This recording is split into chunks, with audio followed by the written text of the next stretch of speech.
Friends, मैं doctor निशा मंगल genesis clinic Jaipur से। आज हम बात करेंगे AMH टेस्ट के बारे में। AMH मतलब एंटी मुलेरियन हार्मोन। ये हार्मोन हमारी ओवरीज़ की ग्रेन्युलोसा सेल्स होती हैं, उससे सिक्रीट होता है। ये हार्मोन ये दर्शाता है कि हमारी ओवरीज़ के अंदर कितना एग रिजर्व बचा है, मतलब कितनी क्वांटिटी ऑफ एग्स जो है वो ओवरीज़ के अंदर रिमेनिंग है। तो ये हार्मोन एक बहुत ही इंपॉर्टेंट हार्मोन होता है और ये एक क्वांटिटेटिव टेस्ट होता है, ये एग क्वालिटी को शो नहीं करता। जैसा कि हम जानते हैं कि जब पेशेंट्स को मतलब फ़ीमेल्स को प्यूबर्टी आती है, मतलब उनका मेंस्ट्रुअल साइकिल स्टार्ट होता है, तो हर महीने उनका एग फॉर्मेशन होता है, एक एग रिलीज़ होता है और महीने के अंत में पेशेंट्स को पीरियड्स आते हैं। तो AMH हार्मोन जो है वो भी जैसे ही प्यूबर्टी आती है तभी AMH हार्मोन जो है हमारा ब्लड में डिटेक्ट होना स्टार्ट होता है। मैक्सिमम वैल्यू AMH की 24-25 साल पर होती है। उसके बाद जैसे जैसे एग रिज़र्व हमारा कम होता जाता है, मतलब अंडों की संख्या ओवरीज़ में कम होती जाती है, वैसे वैसे ही AMH हार्मोन का लेवल जो है वो भी डिक्रीज़ होता जाता है।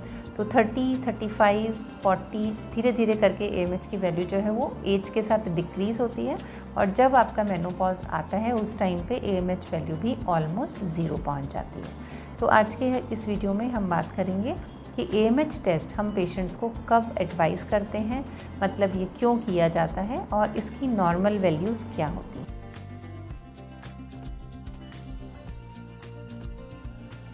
AMH टेस्ट एक ब्लड टेस्ट होता है। फीमेल्स के अंदर नॉर्मली 2 इंडिकेशंस के लिए हम AMH एडवाइस करते हैं। सबसे पहला फर्टिलिटी पेशेंट्स और दूसरा होता है ओवेरियन कैंसर पेशेंट्स जिनको कि ग्रेन्युलोसा सेल ट्यूमर हो। सबसे पहले हम बात करते हैं इनफर्टिलिटी पेशेंट्स की।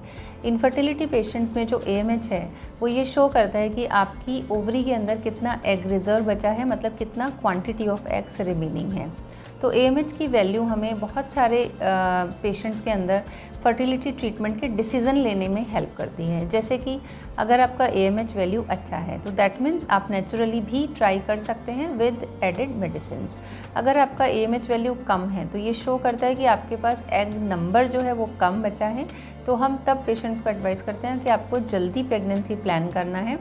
एक लिमिटेड पीरियड तक हम नेचुरल ट्राई कर सकते हैं। अगर हमें रिजल्ट्स नहीं मिले तो फिर हम लोग पेशेंट को IUI या फिर IVF सजेस्ट करते हैं अकॉर्डिंग टू उनकी जो अदर रिपोर्ट्स होती हैं उसके अकॉर्डिंग। नेक्स्ट जो AMH हमें हेल्प करता है वो करता है कि जो हमारा हम फर्टिलिटी ट्रीटमेंट दे रहे हैं उसकी सक्सेस रेट्स का। जैसे कि अगर आपका AMH वैल्यू अच्छा है तो हमारे IUI या IVF की जो रिज़ल्ट्स हैं उनका सक्सेस भी अच्छा मिलता है हमें।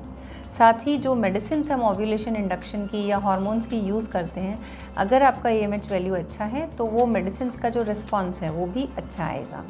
थर्ड हमारा AMH का यूज़ होता है कि जो PCOD पेशेंट्स हैं और इनफर्टिलिटी ट्रीटमेंट ले रहे हैं उसमें जब हम उनको हार्मोनल मेडिसिन देते हैं तो अगर PCOD पेशेंट्स का AMH वैल्यू बहुत हाई है तो उनको हाइपर स्टिमुलेट होने का रिस्क होता है, जिसे हम शॉर्ट फॉर्म में OHSS बोलते हैं।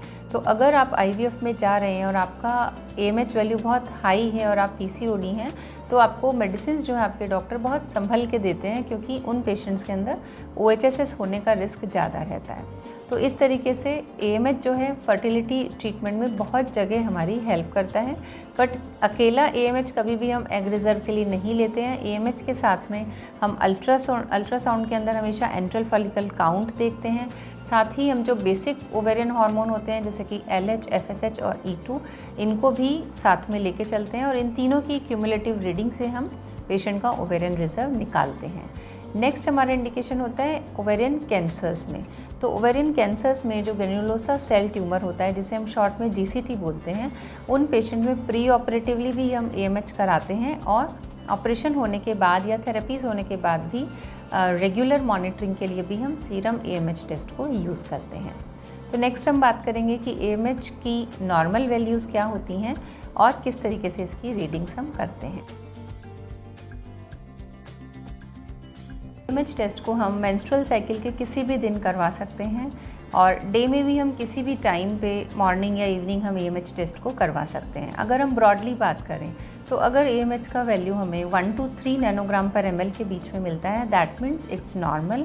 अगर इसका वैल्यू हमें लेस देन 1 मिलता है तो हम इसे लो AMH वैल्यू बोलते हैं और अगर ये लेस देन 0.5 नैनोग्राम पर ml होता है तो हम इसे सीवियरली लो AMH वैल्यू बोलते हैं। अगर हम एज स्पेसिफिक बात करें तो जैसा हमने पहले भी डिस्कस किया था कि ये हार्मोन जो है वो प्यूबर्टी से इंक्रीज़ होना स्टार्ट होता है और इसका पीक वैल्यू जो है वो 24-25 ईयर एज पर आता है। तो 25 ईयर एज पर जो AMH का वैल्यू होता है वो होता है अराउंड 3 to 4 नैनोग्राम पर ml। उसके बाद ये धीरे धीरे डिक्रीज़ होता है। 30 ईयर एज पर इसका वैल्यू जो होता है वो 2.5 to 3 नैनोग्राम पर ml होता है। 35 पर इसका वैल्यू 1.5 to 2.5 नैनोग्राम पर ml होता है। 40 ईयर एज पर इसका वैल्यू 1 नैनोग्राम टू 1.5 नैनोग्राम पर ml होता है और 45 ईयर एज पर इसका वैल्यू 0.5 नैनोग्राम पर ml होता है। उसके बाद धीरे धीरे ये डिक्रीज़ होता है और जब आपका मेनोपॉज हो जाता है उस टाइम पे आपका AMH का वैल्यू डिक्रीज़ होकर ऑलमोस्ट ज़ीरो आ जाता है। तो इस तरीके से हम AMH की जो वैल्यू है उसको एज से हमेशा रिलेट करते हैं। आई होप आपको ये वीडियो पसंद आया होगा। इसको अपने फ्रेंड्स कलीग के साथ शेयर करिएगा और हमारे वीडियो को लाइक करिएगा। Thank you.